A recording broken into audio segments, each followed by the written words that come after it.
Okay, we're on number 10 now, you guys, and it's How to Rock a Lunch Table.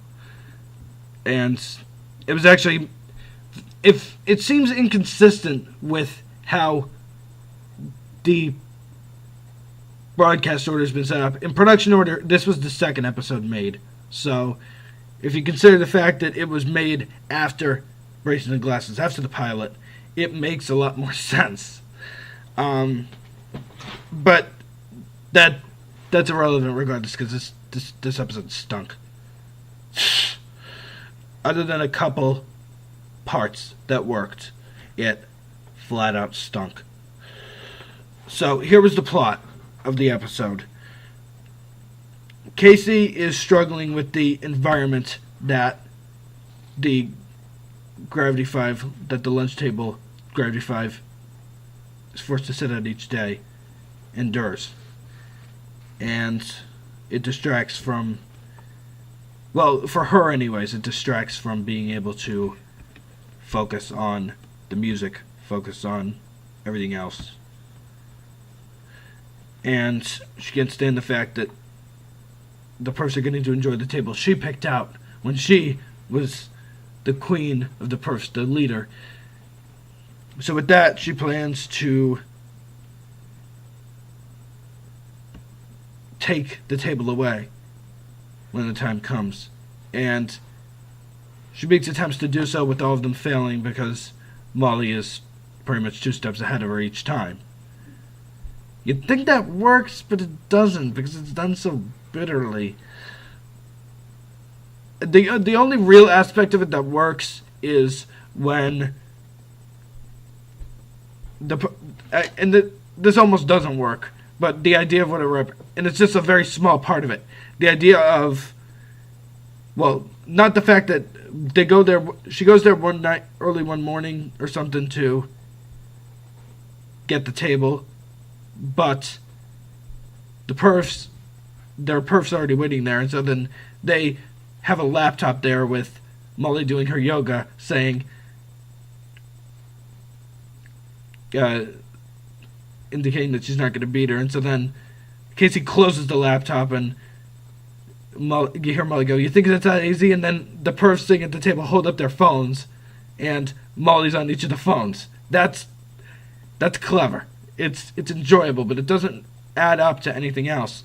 It doesn't have a kick to it because there's nothing to help kick it, or there's nothing it's kicking in the process. So eventually Casey she locks Nelson and Kevin to the table one night with handcuffs so that they can stay there overnight, and thus Gravity 5 will have the table come the next day.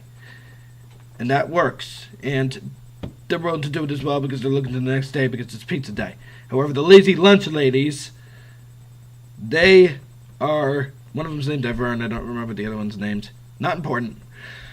They're tired of having to cook each and every day, so thus they resort to the decision to make each and every food from this point on into a stew. This outrages Nelson and Kevin, and they, the next day, that very day, create a riot so as to get the lunch ladies to back off on that plan. And it succeeds, but then to the loss of the table to the perfs once again. So then we get to the point where Casey's willing to accept the conditions of the table and they'll make it work. And then one of the things that's happened is there's a bird feed. Birds keep shitting on the table, on Gravity 5's table. So then the birds end up shitting on the purse table in the cold closing of the episode, whatever it's called. I know you call it cold opening. The opening before the intro, a cold opening. But I don't know what you call the closing scene. I know a cold opening, not the name word for its prologue. Not a name for its prologue. The closing, not a name for its epilogue. It turns out all they had to do to prevent the birds from crapping on him, and this kind of worked too. move the bird feeder over the purse table so that, yeah, the bird feeder in the trees, so that the birds would end up crapping on the purse table instead. So that kind of worked. Another thing that probably the most off-putting element of the episode for me was Casey just being Casey.